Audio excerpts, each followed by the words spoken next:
TNS 24 நேயர்கள் அனைவருக்கும் வணக்கம். நான் உங்கள் ரவி. சமீபத்தில் உச்சநீதிமன்றம் அமலாக்கத்துறை டாஸ்மாக் சம்பந்தமான ஊழல் விசாரணைக்கு இடைக்கால தடையை விதித்திருக்கிறது. இதற்காக திமுகவினர்களும் திமுகவின் நல்ல கைகளும் மிக மோசமான பதிவுகளை சமூக ஊடகங்களில் பதிவிட்டு வருகிறார்கள் அமலாக்கத்துறைக்கு எதிராக. ஆனால் இது இடைக்கால தடை என்பதை அவர்கள் மறந்து உளறிக் கொண்டிருக்கிறார்கள் என்பதுதான் உண்மையான விஷயம். இதில் நீதிமன்றத்தின் பார்வையில் நீதிமன்றம் இதை பார்த்த பார்வையில் நமக்கு கருத்து வேறுபாடுகள் இருக்கின்றன. 2017 18 19 போடப்பட்ட எஃப்ஐஆர்களின் அடிப்படையில் நீங்கள் விசாரணையை துவக்கி இருக்கிறீர்கள். அந்த விசாரணையின் அடிப்படை அந்த எஃப்ஐஆரின் அடிப்படையில் தான் அமலாக்கத்துறை ஒரு வழக்கை விசாரிக்க முடியும். எஃப்ஐஆர் இல்லாமல் அமலாக்கத்துறை விசாரணையை மேற்கொள்ள முடியாது, எந்த ஆய்வையும் நடத்த முடியாது. இது அடிப்படையாக இருக்கக்கூடிய சட்டம். இந்த சட்டத்தின் அடிப்படையில் தான் இதுல பிரேமா பேசி இருக்கு, இதற்கு மணி லாண்டரிங் இந்த வழக்கில் நடந்திருக்கு என்பதை புரிந்து கொண்டு தெரிந்து கொண்டுதான் அமலாக்கத்துறை உள்ளே வருது. இப்போ உள்ள வர்றப்ப 2017 போட்ட எஃப்ஐஆர் கூட இருக்கட்டும், அதன் சம்பந்தமா ஆய்வுகள் மேற்கொள்ள வர்றப்ப அவங்களுக்கு இப்ப நடந்துகிட்டு இருக்கிற விஷயங்கள் கைக்கு மேல பலனா கிடைச்சிக்கிட்டே இருக்குது. இதையெல்லாம் வேண்டாம், நான் 2017 மட்டும் தான் விசாரிக்க வந்தேன், இப்ப நடக்கிற ஊழலை பத்தி நான் கண்டுக்க மாட்டேன்னு ஒரு விசாரணை அமைப்பு செல்ல முடியுமா? ஒரு பொருளாதார குற்றத்தை விசாரிக்கக்கூடிய ஒரு அகில இந்திய விசாரணை அமைப்பு இப்ப கை மேல கிடைக்கிற ஆதாரங்களையும் சாட்சிகளையும் பார்த்து மிரண்டு போய் 2017 எஃப்ஐஆரை விசாரிக்க வந்த அமைப்பு இப்பொழுது நடக்கக்கூடிய ஊழல்களும் அட்டூழியங்களும் அராஜகங்களையும் இது கண்டும் காணாமல் கடந்து சென்று விட முடியுமா? இது உச்சநீதிமன்றத்தின் பார்வைக்கு நாம் வைக்கக்கூடிய அன்பான வேண்டுகோள். உச்சநீதிமன்றம் அடுத்து என்ன சொல்றாங்க, தமிழக லஞ்ச ஒழிப்புத்துறை இதில் எஃப்ஐஆர் போட்டிருக்குது, நீங்க ஏன் போய் மூக்க நுழைக்கிறீங்க அப்படி என்பது போன்ற ஒரு கேள்வியை கேட்டிருக்கிறார்கள். தமிழக காவல்துறையோ தமிழக லஞ்ச ஒழிப்பு காவல்துறையோ ஒரு எஃப்ஐஆரை போட்டதற்கு பிறகு அந்த எஃப்ஐஆரை அடிப்படையாக வைத்து மட்டுமே அமலாக்கத்துறை உள்ளே தன் விசாரணையை துவக்க முடியும் என்ற அடிப்படை இருக்கின்ற பொழுது இது ஏன் நீங்க அவங்க விசாரிக்கிறப்ப நீங்க ஏன் போறீங்க? இது மாநில சுயாட்சியை நசுக்க பார்க்கிறதா ஈடின்னு சொல்லி உச்சநீதிமன்றம் ஒரு பைண்டிங் பேசியிருக்கிறாங்க. இது தவறான பார்வை, உச்சநீதிமன்றத்தின் பார்வை என்று நான் வன்மையாக இதை பார்க்கிறேன். இந்த விஷயத்தை இப்ப இப்படி அப்படியா இருந்தாலும் இந்த மாநில சுயாட்சியை குறித்து யார் இந்தியாவில் அதிகமாக பேசுகிறார் என்று நீங்கள் பார்த்தீர்கள் என்றால் திராவிட முன்னேற்ற கழகத்தை தவிர மாநில சுயாட்சி கோரிக்கையை தூக்கி பிடிக்கக்கூடிய ஒரு அரசியல் கட்சி கூட அகில இந்தியாவிலும் காஷ்மீர் முதல் கன்னியாகுமரி வரை கிடையாது. மேற்கு வங்கத்தில் மம்தா பானர்ஜி பேசுறது இல்லை, கர்நாடகாவில் காங்கிரஸ் கட்சி பேசுறதில்லை, தெலுங்கானாவில் காங்கிரஸ் ஆளும் மாநிலத்தில் பேசுவதில்லை, இங்க கேரளாவில் கம்யூனிஸ்ட் ஆளக்கூடிய மாநிலத்தில் இதை பற்றி மாநில சுயாட்சி குறித்து பேசுவதில்லை. கடந்த 70 ஆண்டுகளாக தங்களுக்கு எப்பொழுதெல்லாம் சந்தர்ப்ப சூழ்நிலைகள் நெருக்கடியை ஏற்படுத்துகின்றதோ, அரசியல் நெருக்கடியை திமுக எப்பொழுதெல்லாம் சந்திக்கின்றதோ அப்பொழுதெல்லாம் மாநில சுயாட்சி பறிபோகிறது என்று மக்களை ஒன்று திரட்ட ஆயுதமாக இதை பயன்படுத்திக் கொண்டிருப்பார்கள். அதே வார்த்தையை மாநில சுயாட்சி என்கின்ற திமுக அஸ்திரத்தை உச்ச நீதிமன்றமும் எடுத்திருப்பதை பார்க்கும் பொழுது எனக்கு இந்த வருஷத்தை படிக்கிறப்ப எனக்கு டக்குன்னு டெல்லி உயர் நீதிமன்ற நீதிபதியின் வீட்டில் கட்டுக்கட்டாக கோடிக்கணக்கான ரூபாய் பணம் கண்டுபிடிக்கப்பட்டது அப்படியே கடந்து போயிட்டு நினைவுக்கு போகுது. அப்புறம் இன்னொரு பழமொழி ஞாபகம் வருது, பணம் பாதாளம் வரைக்கும் பாயும். இதெல்லாம் எனக்கு எப்படி இந்த விஷயத்தை படிக்கிறப்ப எனக்கு கனெக்ட் ஆகுது. இதை நேயர்களோட பகிர்ந்துக்கணும்னு தான் நான் ஆசைப்படுறேன். இதுல உச்ச நீதிமன்றம் அமலாக்கத்துறை இதை விசாரிக்க கூடாது என்று நம்புகிறதா? என்ன செய்யலாம்? அமலாக்கத்துறை நீங்கள் இப்ப செய்த ஆய்வுகள் அடிப்படையில் நீங்க ரைடு பண்ணதன் அடிப்படையில் உங்களுக்கு என்னென்ன ஆதாரங்கள் கிடைத்ததோ அதை நீதிமன்றத்தில் சமர்ப்பிச்சுட்டு இந்த மொத்த வழக்கை விசாரிக்கக்கூடிய உத்தரவை சிபிஐக்கு வழங்கி சிபிஐ தமிழ்நாட்டுக்கு அனுப்பி மொத்தமா டாஸ்மாக் வழக்க 2017 இருந்து 2025 வரைக்கும் விசாரிக்கிறதுக்கு உத்தரவு போடுங்க. அதை உச்ச நீதிமன்றமே கண்காணிக்கட்டும். ஊழல் நடந்திருந்தால் அதை தடுத்து நிறுத்துவதற்கும் அதை சரிப்படுத்துவதற்கும் ஊழல் செய்தவர்களை தண்டிப்பதற்கும் தானே நீதிமன்றங்கள் இருக்கின்றன. நீங்க உங்க நீதிபதி கோடிக்கணக்கில் ஊழல் வாங்கினதையே அவர் மேல எஃப்ஐஆர் போட விடாமல் விசாரணை அமைப்புகள் அவர் மேல விசாரணை செய்யாமல் அவர்களை பாதுகாத்துக் கொண்டிருக்கிறது நீதிமன்றம், உச்ச நீதிமன்றம். இதுவே மக்கள் மத்தியில் மிகப்பெரிய கேள்வியை நீதிமன்றத்தின் மேல் வைத்திருக்கக்கூடிய நம்பிக்கையை வெகுஜன மக்களுக்கு இழக்கச் செய்கிறது. நீங்கள் ஒரு பொருளாதார குற்றத்தை விசாரிக்கக்கூடிய ஒரு அமைப்பை நீங்கள் கேள்வி மேல் கேள்வி கேட்டு அவர்களை மிக மோசமாக கண்டனம் தெரிவித்து இடைக்கால தடையை நீங்கள் விதித்திருப்பது நீதிமன்றங்கள் மீது இருக்கும் நம்பகத்தன்மையை மிக மோசமான மோசமான நிலைக்கு தள்ளி இருக்கிறது. இது போன்ற பைண்டிங்ஸோட நீங்க ஒரு ஸ்டேயை கொடுக்கிறது அப்படி என்பது உச்சநீதிமன்றத்தை நோக்கி நமது பார்வையாக இருக்கிறது.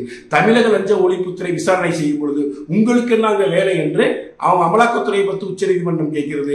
தமிழக ஊழல் லஞ்ச ஒழிப்புத்துறையுடைய லட்சணம் என்னவென்று KKSSR ராமச்சந்திரன், தங்கம் தென்னரசு, ஐ பெரியசாமி, பொன்முடி இவர்கள் மீது போடப்பட்ட சொத்து குவிப்பு வழக்கில் அதிமுக ஆட்சியில் இருக்கும் பொழுது தமிழக லஞ்ச ஒழிப்பு போலீசார் எந்த விதமான விசாரணையை கையாண்டார்கள். அந்த விசாரணை அதிகாரி அப்பொழுது என்ன ஸ்டாண்ட் எடுத்தார், திமுக ஆட்சி மாறினதுக்கு அப்புறம் என்ன மாதிரியான ஸ்டாண்ட் எடுத்தார். பொன்முடி அவர்களின் வழக்கு வேலூர் கோர்ட்ல நடக்குது. திடீர்னு வேலூர் கோர்ட்ல இருந்து மன்னிக்கணும், பொன்முடி அவர்களின் வழக்கு விழுப்புரத்தில் நடக்குது. விழுப்புரத்தில் நடக்கிற வழக்கு திடீர்னு கொண்டு போய் வேலூர் கோர்ட்டுக்கு மாத்துறாங்க. இந்த டிரான்ஸ்ஃபர் எந்த நீதிமன்றத்தில் ஆர்டராக பெற்றார்கள், பெற்று அந்த வழக்கு வேலூருக்கு மாற்றப்பட்டது. வேலூருக்கு அந்த போன வழக்கு சுமார் 3000 பக்கங்கள் கொண்ட குற்ற நடவடிக்கைகள் நீதிமன்ற விசாரணை அடங்கிய கோப்புகளை எல்லாம் நீதிபதி 10 நாள்ல படிச்சு முடிச்சுட்டு அந்த வழக்கில் இருந்து 10 நாள்ல ஜட்ஜ்மெண்ட் கொடுத்துட்டு நீதிபதி பொன்முடிக்கும் இந்த வழக்குக்கு சம்பந்தம் நீதி வழக்கில் இருந்து பொன்முடியை முழுவதுமாக விடுவித்து விடுகிறார் அந்த நீதிபதி. அதே போன்ற நிலையை KKSSR வழக்கிலும், அதே போன்ற நடைமுறையை தங்கம் தென்னரசு வழக்கிலும், அதே போன்ற நடைமுறையை ஐ பெரியசாமி அவர்களது வழக்கிலும் நீதிபதிகள், கீழமை நீதிமன்றங்களின் நீதிபதிகள் ஏற்படுத்தியதால் மனம் நொந்து போன உயர்நீதிமன்ற நீதிபதி இந்த வழக்கை தானாக முன்வந்து எடுத்து விசாரணைக்கு உட்படுத்தி மீண்டும் விசாரணையை துவக்கி இருக்கிறார். இது சம்பந்தமான வழக்கு உச்சநீதிமன்றத்துக்கு சென்ற பொழுது அந்த உச்சநீதிமன்ற நீதிபதிகள் இது போன்ற நீதிபதிகள் இங்கு இருப்பதால் தான் நீதி பிழைத்திருக்கிறது, அந்த நீதிபதிக்கு வாழ்த்துக்களை தெரிவித்துக் கொள்கிறோம் என்று கூறி அந்த வழக்கில் நீங்கள் விசாரணையை சந்திக்க வேண்டும் என்று இந்த அமைச்சர்களுக்கு உத்தரவிட்டு அனுப்பியது. தமிழக காவல்துறை, தமிழக லஞ்ச ஒழிப்பு காவல்துறையின் லட்சணம் இதுதான். அவங்க ஆட்சியாளர்களுக்காகவும் ஆட்சியாளர்களை பாதுகாப்பதற்காகவும் மட்டுமே தமிழக லஞ்ச ஒழிப்புத்துறை இங்கு செயல்படுகிறது. இந்த லஞ்ச ஒழிப்புத்துறை எதிர்கட்சிகளை நோக்கி பாயும். நான் இன்னைக்கு இந்த ஆட்சியில இதே லஞ்ச ஒழிப்புத்துறை ஒரு அதிமுக முன்னாள் அமைச்சர் மீது ஒரு வழக்கை தொடுக்கும் என்றால் அதிமுக ஆட்சிக்கு வந்த பிறகு அதிமுக அமைச்சரை காப்பாற்றுவதற்கு இதே லஞ்ச ஒழிப்புத்துறை வேலை செய்கிறது. இதுதான் தொடர்ந்து 60 ஆண்டுகளாக தமிழகத்தை பிடித்திருக்கக்கூடிய மிகப்பெரிய பின்னடைவு, தமிழகத்தை பிடித்திருக்கக்கூடிய பீடை. காவல்துறையாக இங்கு செயல்படவில்லை. அதிமுக காவல்துறை என்றும் திமுக காவல்துறையாக மாறி நின்று ஒரு நிகழ்வு நடைபெற்றுக் கொண்டிருக்கிறது. இந்த வழக்கினுடைய சூத்திரதாரிகள் யார், இந்த வழக்கினுடைய உண்மை நிலவரம் என்ன, இந்த வழக்கை எப்படி முன்னெடுத்து செல்ல வேண்டும் என்பதை உச்சநீதிமன்றம் தெளிவாக ஒரு வழிகாட்டுதல் நெறிமுறைகளை வழங்கி அமலாக்கத்துறை விசாரிக்க கூடாது என்றால் இந்த வழக்கை சிபிஐ வசம் ஒப்படைத்து மொத்த டாஸ்மார்க்கில் நடக்கக்கூடிய அத்தனை ஊழல்களையும் வெளிக்கொண்டு வந்து மக்கள் மன்றத்தின் முன் வைக்க வேண்டும். இது நீதிமன்றங்களின் கடமையாக நான் கருதுகிறேன். சரி, இந்த வழக்கு, இந்த விசாரணை, இந்த ரைடு, இதுல டாஸ்மார்க்ல நடைபெற்ற ஊழலை குறித்த ரைடு நடக்க போகுது. இந்த ரைடுக்கு டாஸ்மார்க் அதிகாரிகளை விசாரிக்கலாம், டாஸ்மார்க் நிறுவனத்துக்குள்ள போகலாம், டாஸ்மார்க் அவுட்லெட்ல போகலாம், இந்த விசாரணை நடத்தலாம். இவங்க அமைச்சரை விசாரிக்கலாம், எம்எல்ஏ விசாரிக்கலாம், முதலமைச்சரை கூட விசாரிக்கலாம். ஆனா இந்த விசாரணை வளையத்தில் இருக்கக்கூடிய 3 நபர்கள் குறித்து வெளி உலகத்துக்கு தெரியாமல் திமுக அரசு பார்த்துக் கொள்கிறது. 3 முக்கிய நபர்கள் ஆகாஷ் பாஸ்கரன், ரித்தீஷ், விக்ரம் ஜூஜு. யார் இந்த மூவர்? இந்த மூவருக்கும் தமிழக அரசுக்கும் திராவிட முன்னேற்ற கழகத்திற்கும் என்ன சம்பந்தம்? இதை தமிழக மக்கள் தயவு செய்து அறிந்து கொள்ள வேண்டும், புரிந்து கொள்ள வேண்டும். இந்த ஆகாஷ் பாஸ்கரன் என்கின்ற நபர் 2021க்கு பிறகு சினிமா தயாரிப்பு நிறுவனத்தை தொடங்கி அதில் ஒரே நேரத்தில் 3 முக்கிய ஹீரோக்களின் கால்ஷீட்டுகளை பெற்று அவர்களை வைத்து திரைப்படம் எடுக்கிறார். சுமார் 600 கோடி ரூபாய் செலவு. 600 கோடி ரூபாய்க்கு ஒரு பட்ஜெட்ல ஒரு படத்தை தயாரிக்கிறாரு. 3 படங்களை தயாரித்துக் கொண்டிருக்கிறார். சிவகார்த்திகேயன், சிம்பு, தனுஷ் இவர்களை வைத்து திரைப்படம் தயாரித்துக் கொண்டிருக்கிறார்கள். இவருக்கு எங்கிருந்து அந்த பணம் வந்தது? இது ஆராயப்பட வேண்டாமா? இதை ஆய்வு செய்யப்பட வேண்டாமா? அது குற்ற செயலில் மூலம் இந்த பணம் கிடைத்திருக்கிறது என்றால் எப்படி இந்த பணம் வந்தது, எங்கிருந்து இந்த பணம் வந்தது என்பதை அமலாக்கத்துறை கண்டுபிடிக்கிறதுக்கு அதற்கு உரிமை இருக்கிறதா இல்லையா? இந்த விக்ரம் ஜூஜு அவனுடைய இன்ஸ்டாகிராம் பேஜில் அவன் போட்டுக்கிறான், இன்னுடைய 16 ஆட்சிகள் என்கிட்ட இருக்கு. இந்த 16 ஆட்சிகளின் ஒட்டுமொத்த மதிப்பு 25 மில்லியன் என்றான். சுமார் 250 கோடி. 250 கோடி ரூபாய்க்கு ஒரு 27 வயசு பையன் ஆட்சி வாங்குறான்னா அவங்க அப்ப யாரா இருக்கணும்? ஒன்னு அம்பானியா இருக்கணும், இல்ல அதானியா இருக்கணும், இல்ல சவுதி இளவரசரா இருக்கணும், சவுதி அரேபியாவின் மன்னராக இருக்கணும். இப்படிப்பட்டவர்களால் அதை போன்ற வாட்சிகளை வாங்க முடியும். ஏன்னா வாட்சி ஸ்டாப் வந்து முதல தோல்ல வைரங்கள் பதிக்கப்பட்டு தங்கமூலம் பூசப்பட்டு பிளாட்டினங்கள் உள்ளே வைக்கப்பட்டு தயாரிக்கப்படக்கூடிய வாட்சிகளை 250 கோடி ரூபாய்க்கு ஒருத்தன் வாங்கி அணிகிறான் என்றால் அவன் என்ன? அவன் அப்பன் நாத்து நட்டானா, களை பறிச்சானா, அங்க வந்து விவசாயம் பண்ணானா, உழைச்சானா, ஓடா தேஞ்சானா, சம்பாதிச்சானா, எந்த தொழில் செஞ்சு சம்பாதிச்சு அவன் 250 கோடி ரூபாய்க்கு வாட்சி வாங்கியிருக்கிறான். இதை தமிழக மக்கள் தயவு செய்து சிந்திக்கணும். அடுத்து இருக்கக்கூடிய ரித்தீஷ், அவர் தான் தம்பி, அவர் தான் இந்த 3 பேருக்கு கேப்டன். யார் அந்த ரித்தீஷ்? ரித்தீஷ் என்கின்ற பையன் திருச்சி. இந்த 3 பேருக்கும் ஒரு ஒற்றுமை இருக்கு. 3 பேருமே திருச்சியை சார்ந்தவர். திருச்சியை சார்ந்த முக்கியமான அமைச்சர் யாரு? பள்ளிக்கல்வித்துறை அமைச்சர் அன்பில் மகேஷ் பொய்யாமொழி. அன்பில் மகேஷ் பொய்யாமொழி அரசியலுக்கு வருவதற்கு முன்பு இன்றும் அவருடைய முக்கிய பொறுப்பு என்ன? அகில உலக உதயநிதி ரசிகர் மன்றத்தினுடைய தலைவர். இப்போ உங்களுக்கு லிங்க் புரியுதுங்களா? இந்த ஆகாஷ் பாஸ்கர் என்கின்றவன் அமைச்சர் கல்வித்துறை பள்ளிக்கல்வித்துறை அமைச்சருடைய தூரத்து உறவினர். இப்பொழுது கலைஞர் குடும்பத்தில் இருந்து ஒரு பெண்ணை கட்டியிருக்கிறார். கலைஞருடைய கொள்ளு பேத்தியை திருமணம் செய்திருக்கிறார். முத்துவினுடைய பேத்தியை திருமணம் செய்திருக்கிறார். திருமணத்திற்கு பிறகு அவனுக்கு ஃபண்டு குமியுது. அவன் உதயநிதி வட்டத்திற்குள் வருகிறான். அவனை கொண்டு வந்து சேர்த்தது பள்ளிக்கல்வித்துறை அமைச்சர் அன்பில் மகேஷ் பொய்யாமொழி. இவர்கள் இந்த கூட்டணி அமைத்து இவர்கள் எல்லாம் ஒருங்கிணைக்கப்படுகிறார்கள். இந்த ரித்தீஷ் என்பவன் யார்? முன்னாள் திருச்சி மாநகராட்சியினுடைய மேயர் புனிதவள்ளி பழனியாண்டி அவர்களுடைய பேரணிவர். இவரது சகோதரர் IAS அதிகாரியாக இருக்கிறார். இவங்க அப்பா வந்து சாதாரண ஒரு அரசு வேலை பார்த்து ரிட்டையர் ஆகி வேலைச்சேரில் ஒரு வீடு வாங்கி கட்டிக்கிட்டு வர்றாங்க.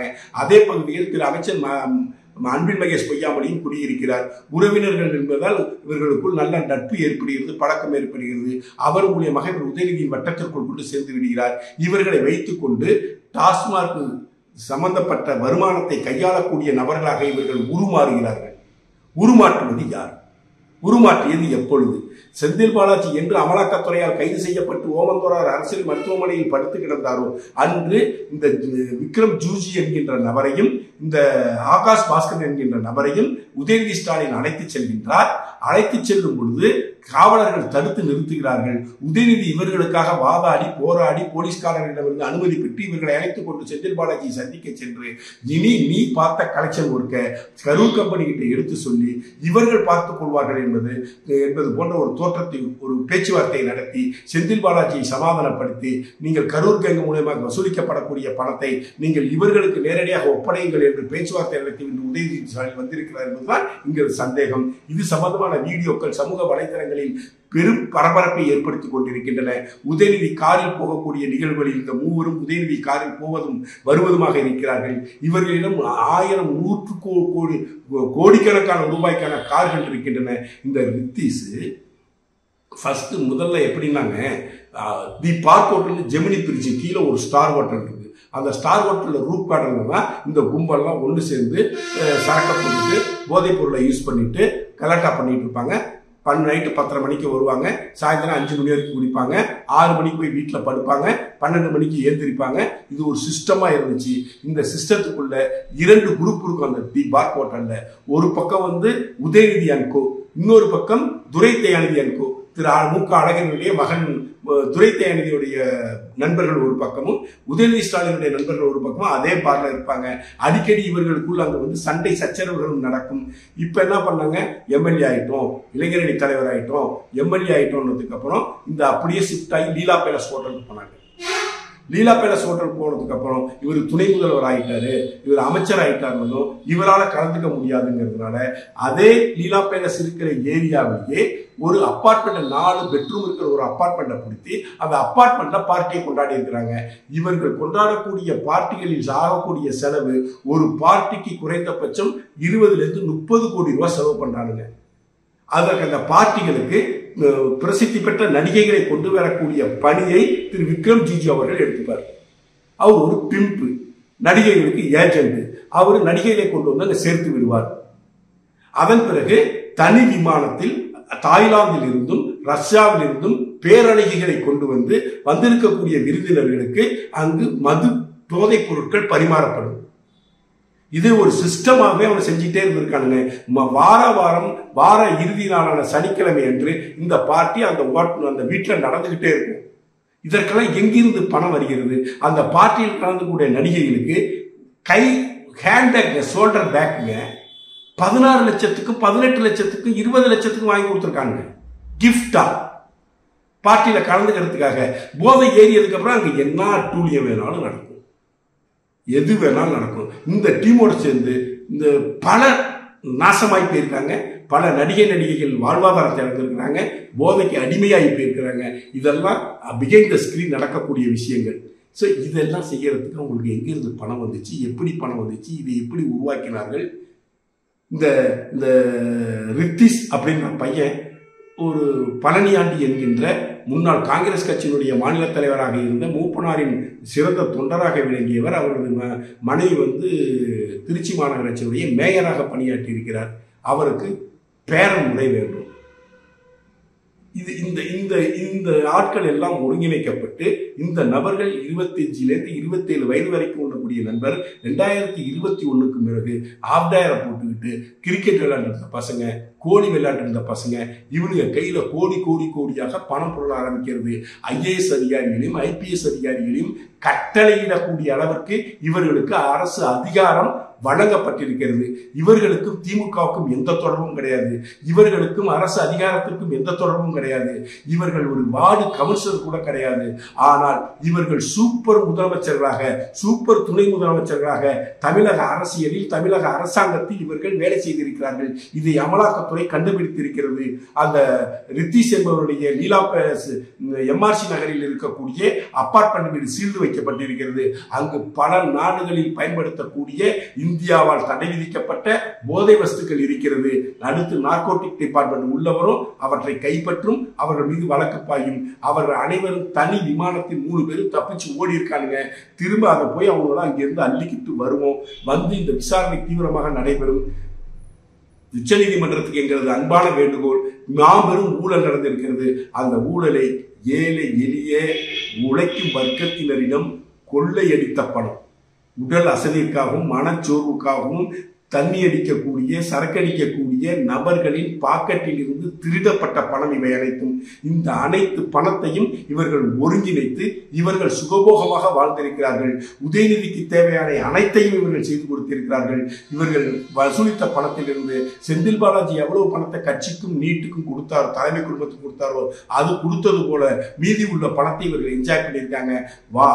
ஆண்டாண்டு காலமாய் திமுகவில் இருந்து, ஆண்டாண்டு காலமாய் திமுகவின் தொண்டனாக இருந்து பூத் லெவல்ல ஒர்க் பண்ணி வீடு வீடா போய் ஓட்டு போட்டு போஸ்டர் ஒட்டி அடிதை தகராறு பண்ணி எதிர்கட்சிக்காரங்க சண்டை போட்டு அடி வாங்கி உதப்பட்டு மிதிப்பட்டு கட்சி வளர்த்த அடிப்படை தொண்டன் ₹1 சம்பாதிக்க முடியாம ரோட்ல நிக்கிறான். இவனுங்களுக்கு கட்சின்னு தெரியாது. இவனால ஒரு 10 ஓட்டு வாங்கி கொடுக்க முடியாது. இவனால 10 பேர்ட்ட போய் வாக்கு சேகரிக்க முடியாது. வாக்கு சேகரிப்பது என்றால் என்ன என்பதை தெரியாது. களத்துல தேர்தல் வேலை செய்வதற்கான அறிவு ஞானம் எதுவுமே கிடையாது. உதயநிதியின் நெருங்கிய நண்பர்கள் என்கின்ற ஒரே காரணத்தால் அரசு அதிகாரத்தை தன் கையில் எடுத்துக்கொண்டு இவர்கள் செயல்பட்டு இருக்கிறார்கள். இவர்களுக்கு உரிய தண்டனை கிடைக்க வேண்டும். அதற்கு உச்ச நீதிமன்றம் உரிய உத்தரவுகளை பிறப்பிக்க வேண்டும் என்று தாழ்மையுடன் கேட்டுக்கொள்கிறேன். மேலும் உச்ச நீதிமன்றம் வேறொரு ஃபைண்டிங்கை கொடுக்கிறாங்க. நீங்க ஒரு தனிநபர் ஊழல் செய்தால் அந்த தனிநபரை தான் விசாரிக்க வேண்டும். ஒரு அரசு நிறுவனத்தை எப்படி நீங்கள் ரைடு நடத்துவீங்கன்னு கேட்கிறாங்க. இதை விட கேவலமான, இதை விட காமெடியான ஒரு கேள்வி இருக்க முடியுமா என்பது தெரியவில்லை. ஒரு தனிநபர் ஊழல் செய்கிறார். அவர் அரசு நிறுவனத்தை பயன்படுத்தி அந்த அரசு நிறுவனத்தில் பணியாற்றக்கூடிய ஊழியர்களையும் IASகளையும் IPSகளையும் கட்டுப்படுத்தி தன் கையில் வைத்துக் கொண்டு அந்த தனிநபர் ஊழல் செய்கிறார் என்றார். அந்த அரசு நிறுவனத்தையும் ரைடு செய்ய வேண்டியதும் விசாரணைக்கு உட்படுத்த வேண்டியதும் ஒரு விசாரணை அமைப்பின் கடமை என்பது கூட உச்ச நீதிமன்றத்துக்கு தெரியவில்லையா என்று தெரியவில்லை. தயவு செய்து உச்ச நீதிமன்றம் இதில் மிகச்சிறந்த தீர்ப்பினை வழங்கி இந்த தடையினை நீக்கி இந்த திருட்டு அயோக்கியர்களை சட்டத்தின் முன் நிறுத்தி அவர்களுக்கு உரிய தண்டனை பெற்றுத்தர ஆவணம் செய்ய வேண்டுமாய் அன்புடன் கேட்டுக்கொள்கிறேன்.